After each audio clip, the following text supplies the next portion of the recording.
Bonjour, nous sommes Daniel et Nelson et aujourd'hui nous vous présenter le projet d'Expertise Oral 2 qui traite la variation de l'espagnol informel en Colombie.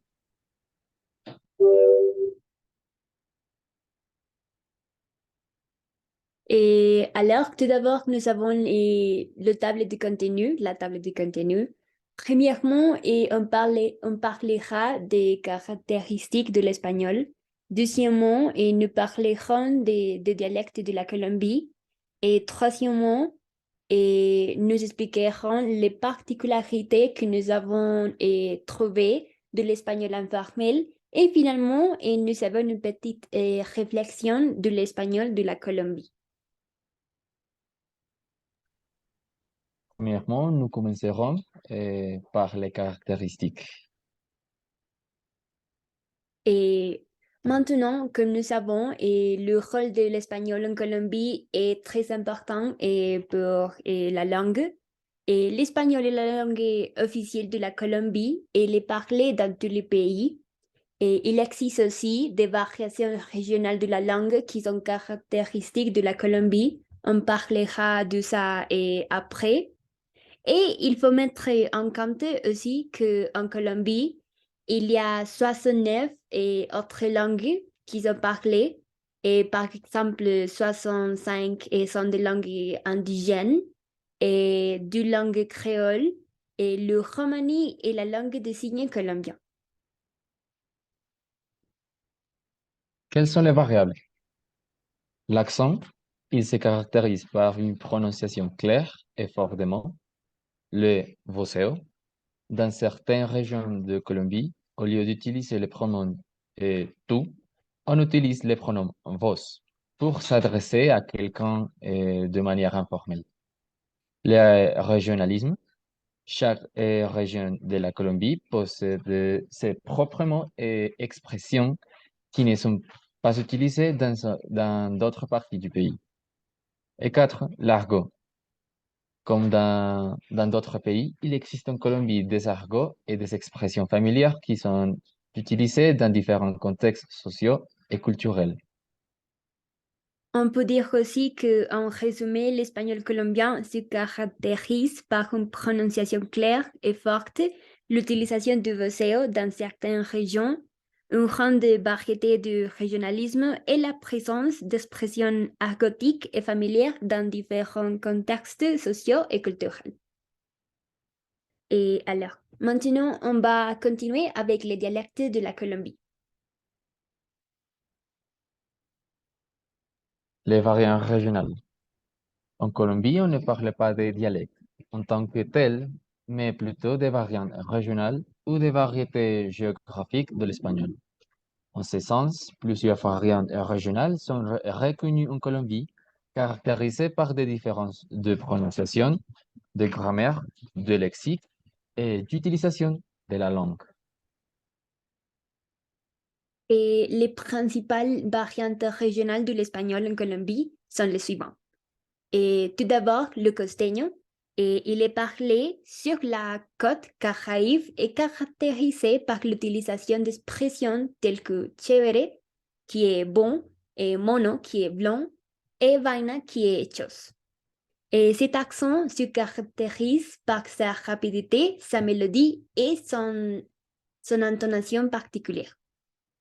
Le caleño aussi est parlé dans la région du Valle del Cauca et il se caractérise par une prononciation plus douce et plus mélodieuse que dans d'autres parties du pays. Les locuteurs de Cali utilisent souvent dans leur langue quotidienne de nombreux mots et expressions et propres à leur région. Et oui. Et le paisa, il est parlé dans la région d'Antioquia est caractérisé par l'utilisation du voceo et d'expressions telles que parce, qui est ami, paila, qui est problème, qui est utilisé pour exprimer un problème, et mamera, qui est le nuit. Oui. Cet accent se caractérise par un rythme lent et une prononciation claire et forte. Et les autres sont le género. Il est parlé dans la région de plaine orientale. Il se caractérise par l'utilisation d'expressions et de vocabulaire liés à la vie rurale et aux activités d'élevage. L'andino, il est parlé dans les régions andines. Il se caractérise par une prononciation claire et forte, l'utilisation d'expressions et de petits vocabulaires liés aux montagnes et au climat froid et commun. Petite note, on estime qu'il existe entre 20 et 25 variantes régionales de l'espagnol en Colombie. Chacune d'entre elles possède ses propres particularités linguistiques et culturelles, ce qui rend l'espagnol colombien très riche et diversifié. Et maintenant, on va expliquer tous les différents dialectes de la Colombie. Premièrement, on a l'Opita, et la variation régionale Opita de l'espagnol en Colombie est parlée dans le département de Huila et dans certaines zones de Tolima et Caquetá. Cette variante se caractérise par un accent particulier et un vocabulaire spécifique à la région. L'un des traits les plus distinctifs de l'accent opita est l'utilisation d'un ton nasal dans certains mots et l'allongement de certaines voyelles. Et par exemple, au lieu de dire bueno, les opitas peuvent dire bueno. Et au lieu de si, ils peuvent dire sin. En termes de vocabulaire, la variante opita se distingue des autres variétés d'espagnol colombien et par l'utilisation de mots et d'expressions propres à la région. Et en particulier, on a guache, qui est brusco, et garrapiñar, qui est raté, trapiche, qui est quelque chose de sale, qui sont mauvais, qui est mal présenté. Quimbas aussi, qui est sandal, et marrano, qui est cochon, et guambito, qui est utilisé pour appeler aux petits enfants. Un autre accent très connu en Colombie, c'est l'accent costeño. Et l'accent costeño désigne l'accent de la région côtière de la Colombie, en particulier dans des villes comme Barranquilla, Cartagena et Santa Marta. Et sur le plan phonétique, il se caractérise par les éléments suivants. La voyelle E est prononcée comme une voyelle semi-fermée antérieure E, au lieu de la voyelle semi-fermée centrale E utilisée dans l'espagnol standard. Par exemple, le mot mesa se prononce mesa. La voyelle O est prononcée comme une voyelle demi-fermée arrière O, au lieu de la voyelle demi-fermée centrale O utilisée en anglais standard. Par exemple, le mot noche se prononce noche. Le S final est aspiré ou prononcé comme un G, du, similaire à la prononciation du H en anglais. Par exemple, le mot poisson se prononce pescado ou percado. Le R est prononcé fortement, même à la fin d'un mot. Par exemple, le mot amour, amour, se prononce amour avec une vibration claire du R. Le L et le Y sont prononcés comme une consonne fricative palatale voisée G, similaire à la prononciation du G normal dans les mots jugo, par exemple. Ou par exemple, le mot pollo, qui se prononce pollo. Non, pas pollo, mais pollo. En résumé, l'accent costeño se caractérise par une prononciation des voyelles et O différente de celle de l'espagnol standard, ainsi que par l'aspiration ou la prononciation du S final et la prononciation forte du R. Et l'accent rolo désigne l'accent de la région de Bogota, la capitale de la Colombie. Et sur le plan phonétique, il se caractérise par les éléments suivants. Et premièrement, la voyelle E est prononcée comme une voyelle centrale semi-fermée. Et, similaire à la prononciation du E en espagnol standard, par exemple, le mot mesa se prononce mesa. La voyelle O se prononce comme une voyelle centrale semi-fermée, O, et similaire à la prononciation du O en anglais standard. Par exemple, le mot noche se prononce noche. Le S final est prononcé comme un S du, sans aspiration ni prononciation comme un G du. Par exemple, le mot poisson se prononce et pescado. Le R est prononcé doucement ou faiblement, même à la fin d'un mot.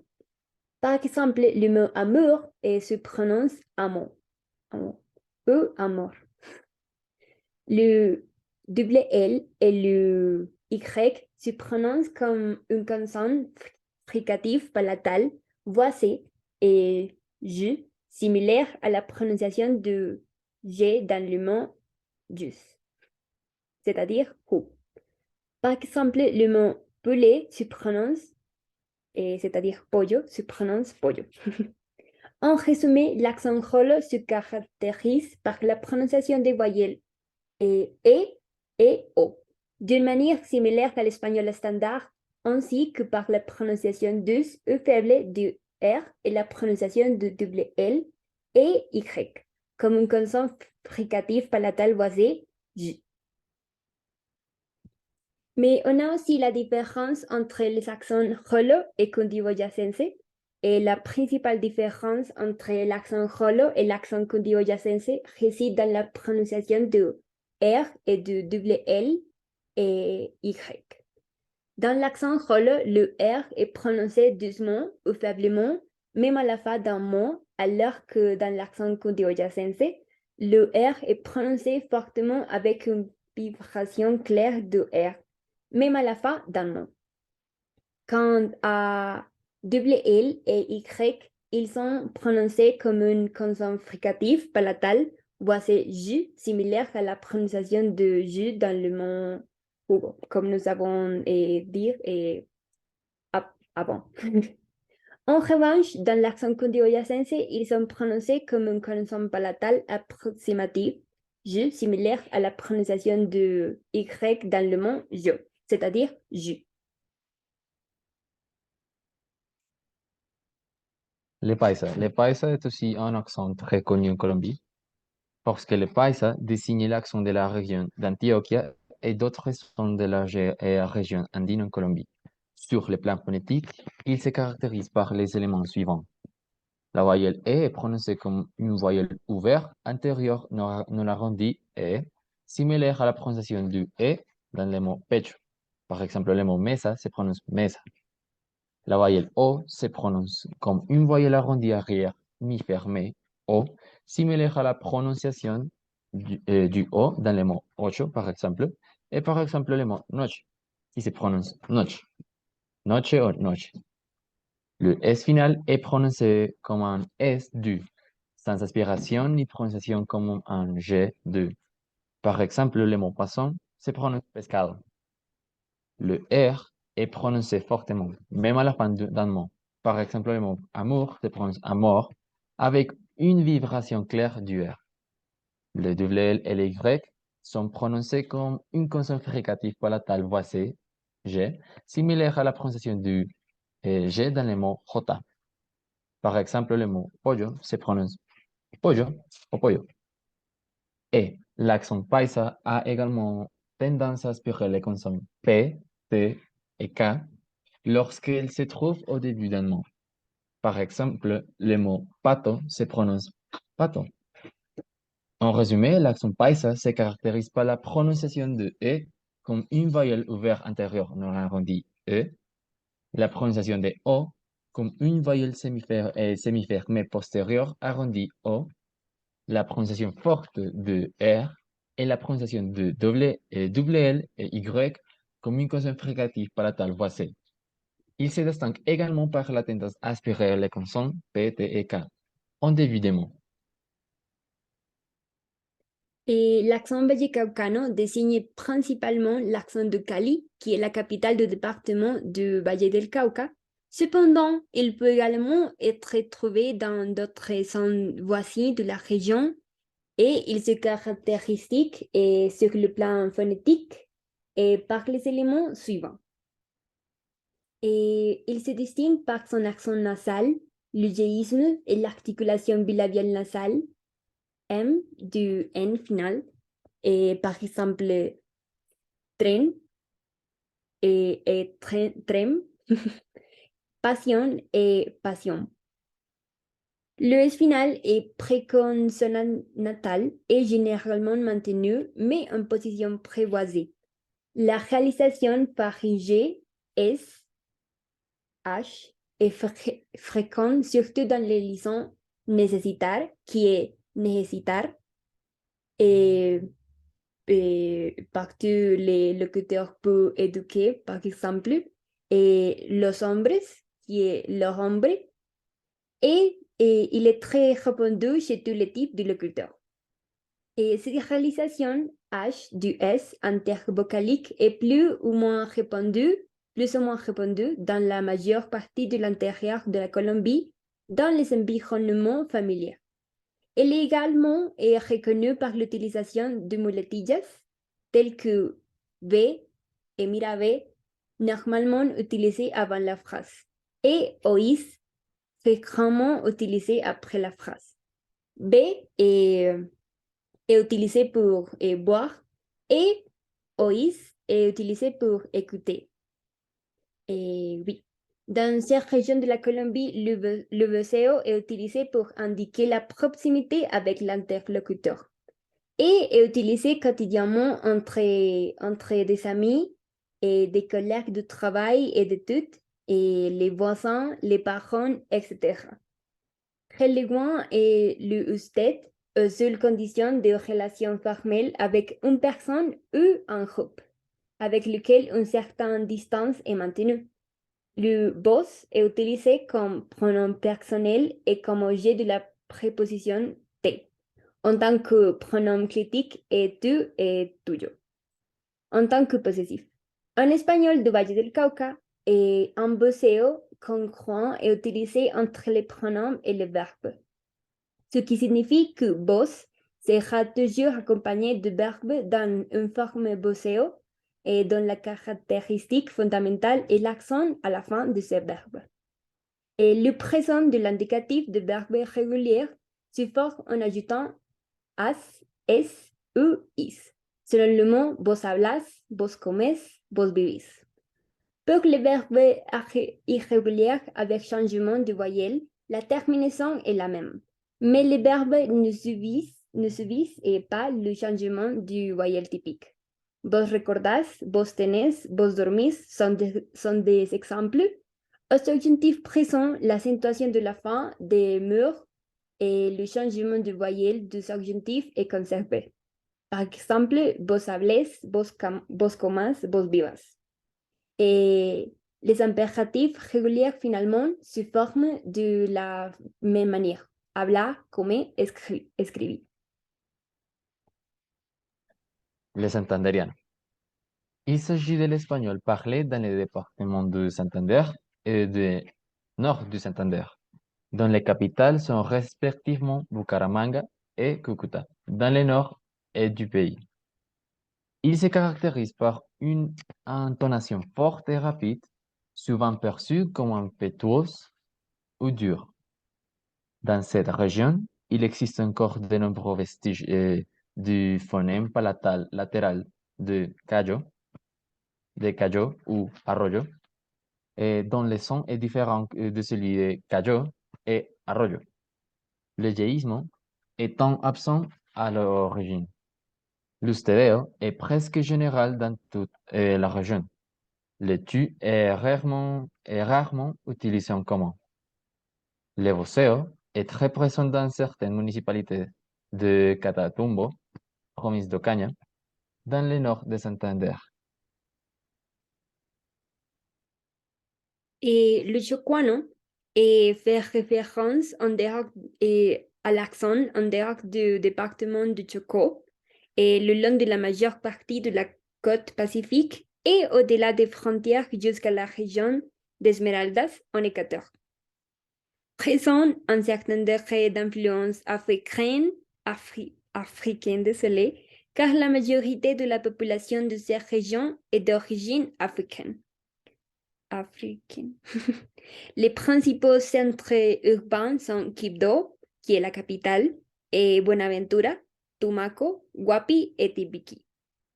Et dans la région du Pacifique, l'US final est réduit, et par exemple, estos señores, et l'UM final est belagisé, par exemple, canción, et ven, ce qui est similaire à l'accent de la côte et Caraïbes. Dans la région du Chocó, l'articulation de du en R en position intervocalique est clairement africaine, et par exemple todo, toro, et cara, cara. Il y a une présence importante de voceo et ustedeo.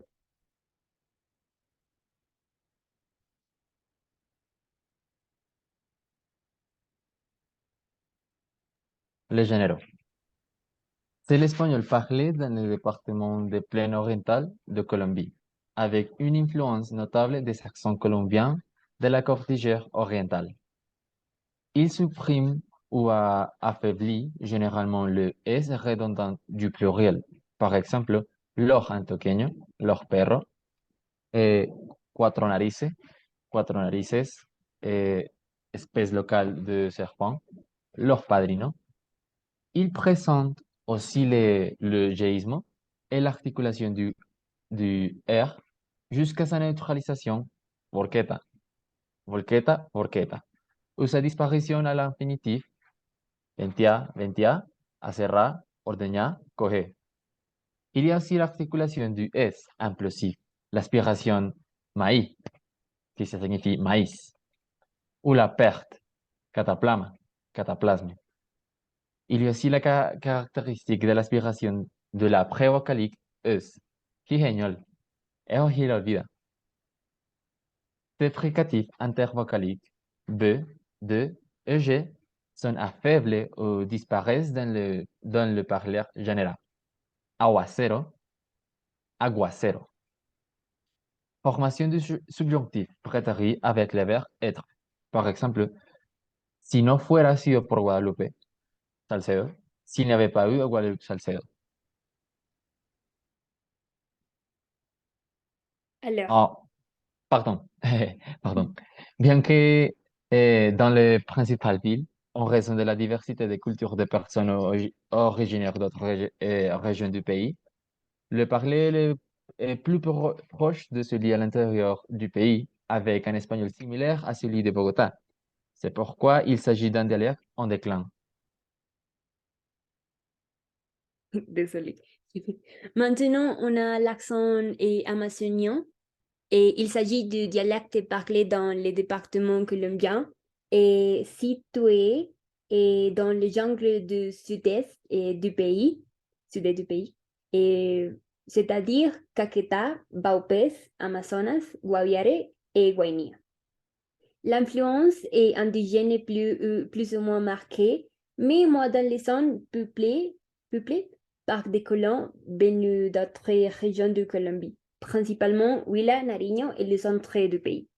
Elle s'est consolidée comme un mélange de l'accent introduit par les colons et celui des indigènes qui vivent là depuis des temps très anciens, et divisés en de nombreuses tribus différentes.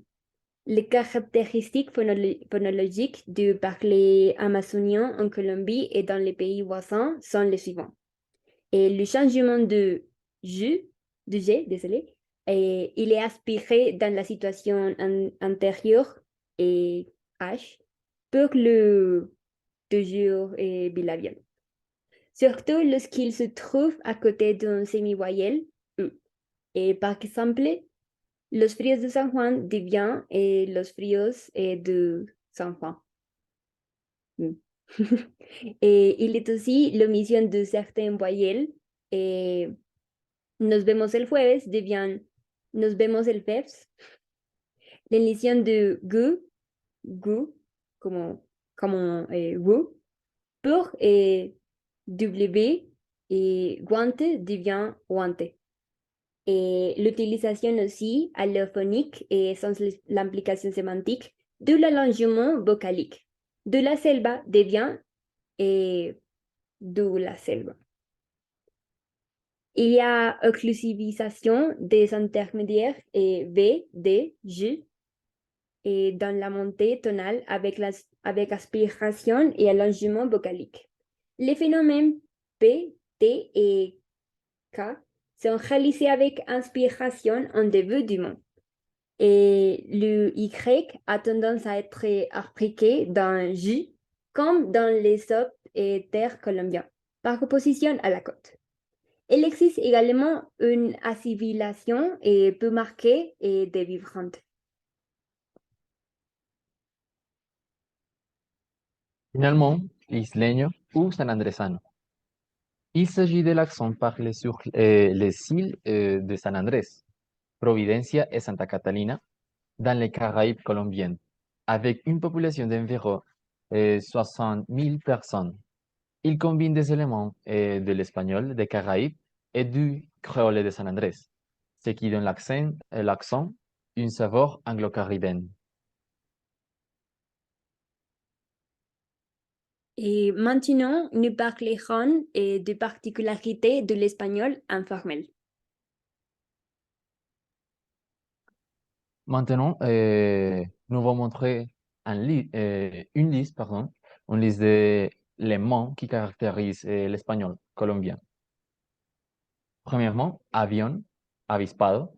C'est une personne astucieuse, éveillée, mentalement agile.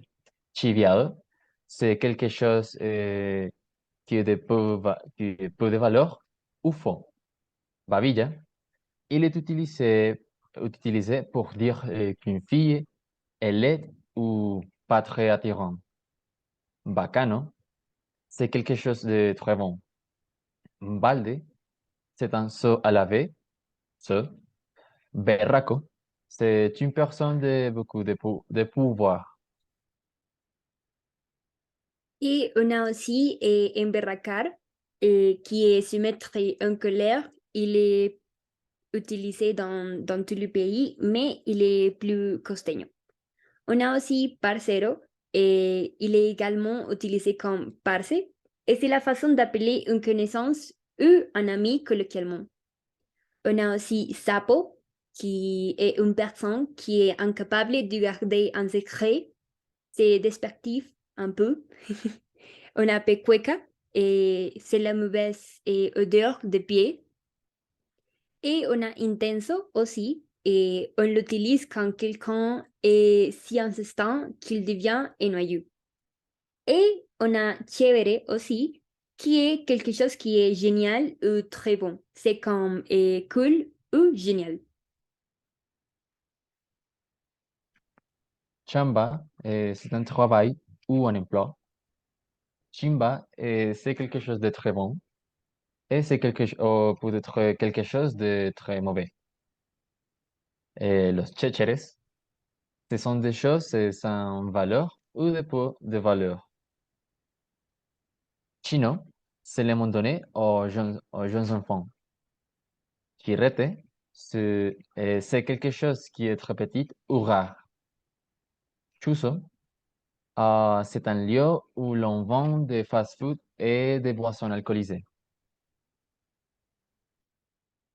On a aussi guacharaca, qui est un instrument de musique et utilisé dans la musique vallenata, qui est commun à Valledupar. On a aussi guaro, c'est le nom donné à l'eau de vie en Colombie. Et on a guasquear, qui est vomir, par exemple, me va a guasquear, qui signifie je vais vomir. On a aussi je vais vomir. Jartera, qui est le nuit ou l'agacement. Et on a jupa, qui est coupe ou choc fort. Et c'est un peu costeño, mais il est utilisé dans tout le monde. On a dans toute la Colombie. On a aussi llave. Llave, c'est le nom que l'on donne à un ami proche ou à quelqu'un en qui on à confiance.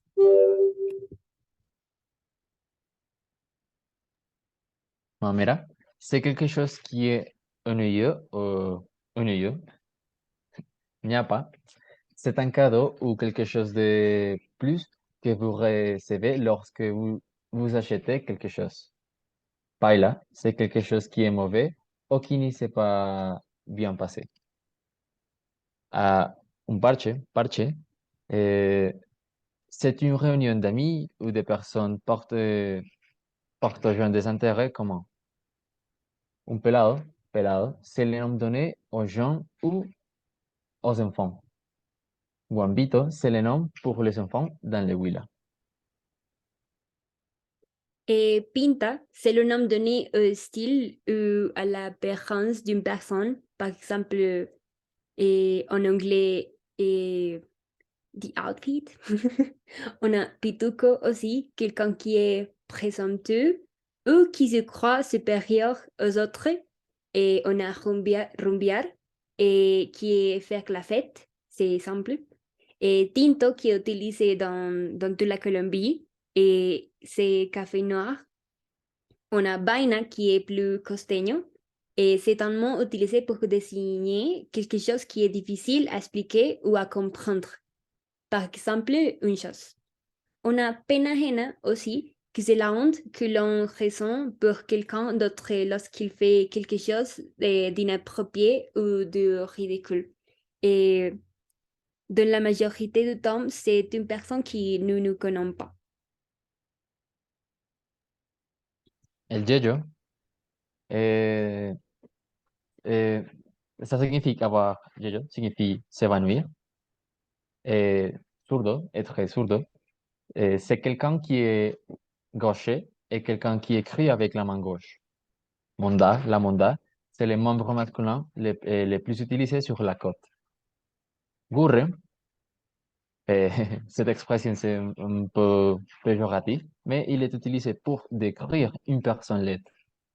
Piro, piro c'est le terme utilisé pour offenser une personne et c'est le plus utilisé en Bogotá. Sobaco, chucha, c'est le sel.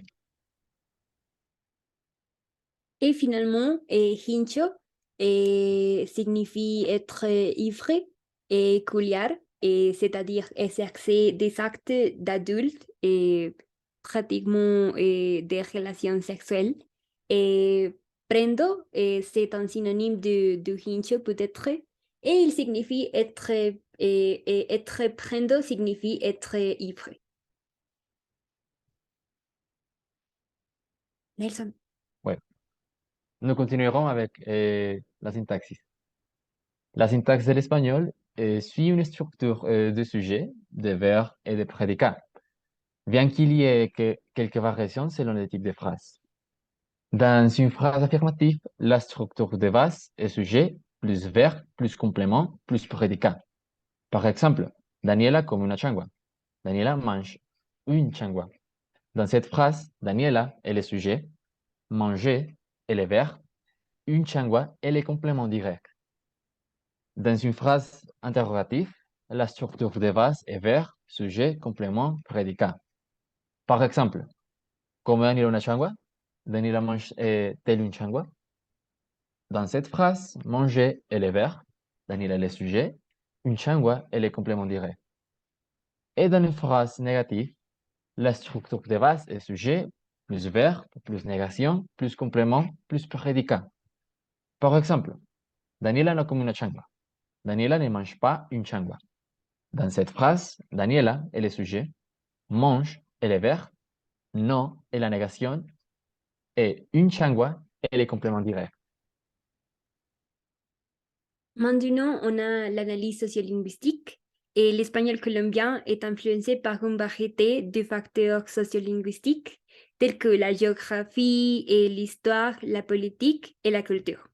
En ce qui concerne la prononciation, l'espagnol colombien se caractérise par une tendance à prononcer les consonnes plus doucement que dans les autres dialectes de l'espagnol. Elle se caractérise également par l'aspiration de S final et de D intervocalique, ce qui lui donne un son distinctif. En ce qui concerne le vocabulaire, l'espagnol colombien a une grande variété de mots et d'expressions qui sont uniques à la région. Et comme nous avons vu et dans la dernière liste. De plus, l'espagnol colombien a une grande influence des langues indigènes de la région, comme le quechua et l'arhuaco, etc. Cela se reflète dans des mots tels que chicha et guayabo, qui sont d'origine indigène. L'espagnol colombien est également influencé par l'histoire politique et sociale de la Colombie. Par exemple, l'espagnol parlé sur la côte des Caraïbes a une forte influence africaine, en raison de la présence d'esclaves africains et africains à l'époque coloniale. Et finalement, par rapport à la grammaire, l'espagnol colombien suit les mêmes règles que l'espagnol standard, bien qu'il y ait quelques différences dans la façon dont certains temps verbaux et pronoms personnels sont utilisés. Et par exemple, le pronom vos est utilisé à la place de vous dans certaines régions de la Colombie. Ce sont principalement à Cali et à Medellín.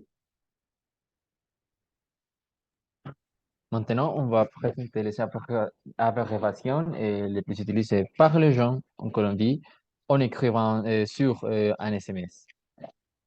C'est pour ça que normalement, on utilise des abréviations pour exprimer de la grossièreté, comme par exemple MAMRK, marica, façon désobligeante d'appeler une personne homosexuelle, HPTA ou HPTA, pardon, ou HP, hijo de puta, fils de pute, W1, c'est vraiment, ou connard, et PTM ou LPM, puta madre, la puta madre, putain de mère, et ALV,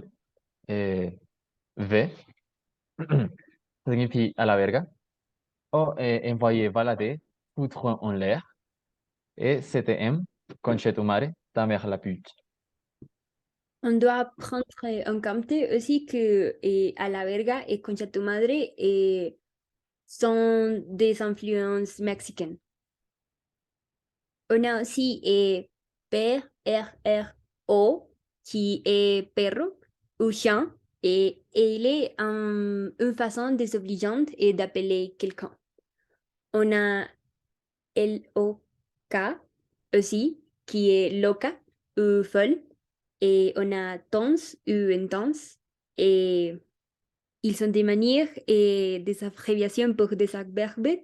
Et ils signifient entonces, qui est alors.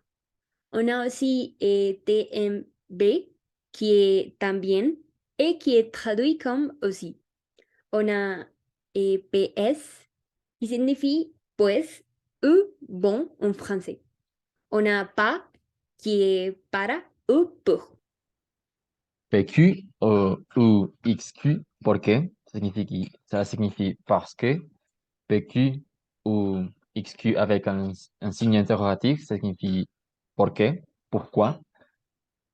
K ou Q avec un signe interrogatif signifie que, quoi. ¿Ontas? Signifie ¿dónde estás? Où es-tu? Estoy, ça signifie je suis. Et NTP, en espagnol signifie no te preocupes o ne t'inquiète pas. Et il y a aussi des abréviations pour exprimer un sentiment. Et par exemple, TQM ou TKM. Et en espagnol, c'est te quiero mucho ou te quiero mucho avec K, et qui est je t'aime et en français. Il y a aussi GG, que c'est un terme utilisé dans des jeux vidéo pour regretter quelque chose aussi pour exprimer la fin de quelque chose. Et par exemple, nous avons fini un travail hyper difficile, ou long, et comme celui-ci, on peut dire GG. On a aussi et l'expression lol qui est en anglais et ça signifie la finalade. Et on l'utilise pour se rigoler et c'est la même situation pour LMAO qui est Laughing My Ass Off. Et il est utilisé pour se rigoler aussi et les deux sont en anglais.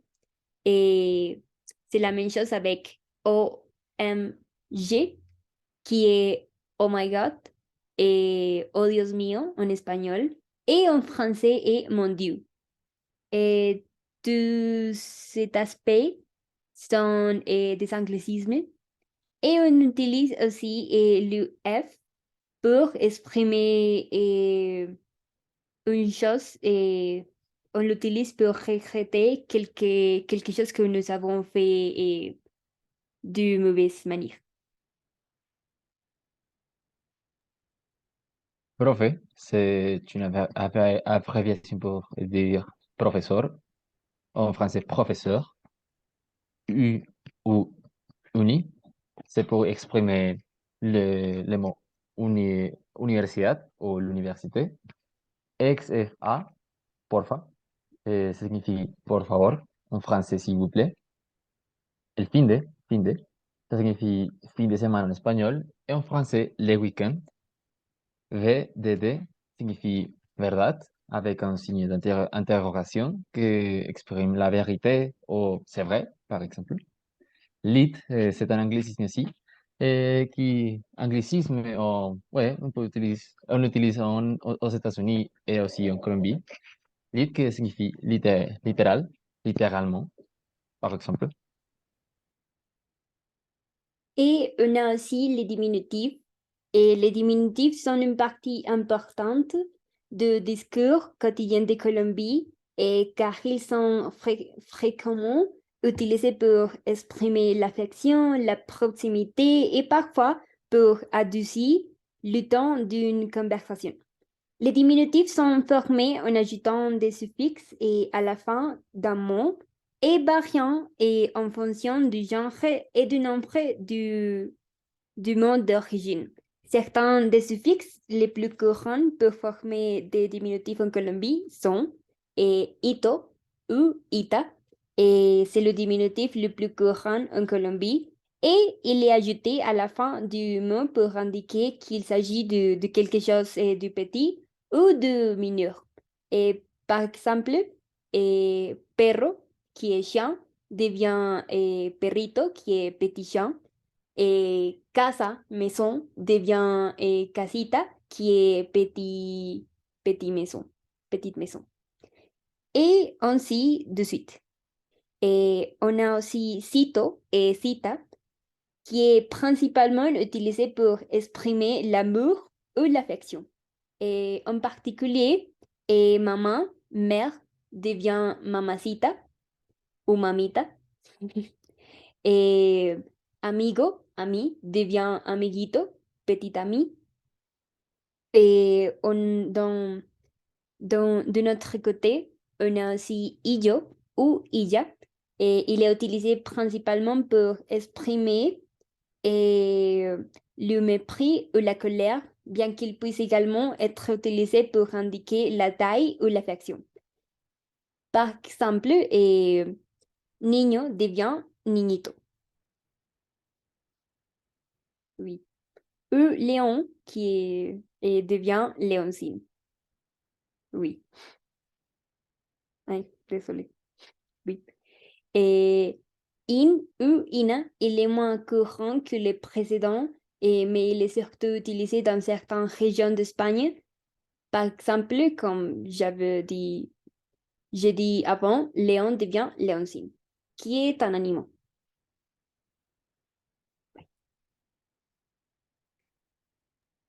Ici, nous montrerons un exemple d'un audio qui exprime quelques, quelques expressions colombiennes. Et ce que nous avons fait, c'est la traduction et la transcription de cet audio. Si tu peux l'activer. La Brian, veo, le digo, Chimba como me dejó esa moto, ñero, será bala, buena, me la dejó re guasa. Maquia ese visaje, me tramó re harto ese taller con reaja. No, esa piroa moto remostra, una bala, esa piroa, ¿no? ¿Cómo sería, papá? Usted sabe que solo son para las carreras, a mí no me trama el hurto ni nada, ni el sicariato, ni nada, ni el fleteo, gonorrea, a mí no me trama eso, solo las carreritas. Pero sin palabra, mi papá, ¿sabe qué? Mi respeto, ser un mecánico de ese moto sin palabras, mi papá. ¿Cómo sería? Suivant. Et ouais, pour terminer, nous avons fait une petite réflexion. Finalement, il faut dire que nous avons une relation très forte avec l'espagnol informel colombien. Nous avons vécu ici ces styles de vie, nous a formés pour savoir qu'il y a des différents niveaux de familiarité et de confort avec l'espagnol informel. L'espagnol informel est une langue utilisée dans des situations informelles de tous les jours, comme dans les conversations avec des amis ou la famille, et peut inclure de l'argot et des idiomes, pardon, et des expressions que l'on ne trouve pas dans l'espagnol standard. En général, les locuteurs natifs espagnols connaissent l'espagnol informel, car ils l'ont entendu et utilisé dans leur vie quotidienne. Cependant, nous savons aussi que l'attitude des locuteurs envers l'espagnol informel peut varier en fonction de facteurs tels que l'âge, l'éducation et le contexte culturel. Et par exemple, certains locuteurs peuvent penser que l'utilisation de l'espagnol informel est plus appropriée dans des situations informelles et détendues. Et personnellement, on utilise l'espagnol la majorité du temps dans nos vies. Et tandis que d'autres peuvent la considérer inappropriée ou impolie dans certaines situations formelles ou professionnelles. Et pour terminer, les Colombiens ont tendance à avoir une relation étroite avec l'espagnol informel, bien que l'attitude et l'utilisation de celui-ci puissent varier en fonction des locuteurs et du contexte. Et c'est tout pour aujourd'hui et merci beaucoup. Merci.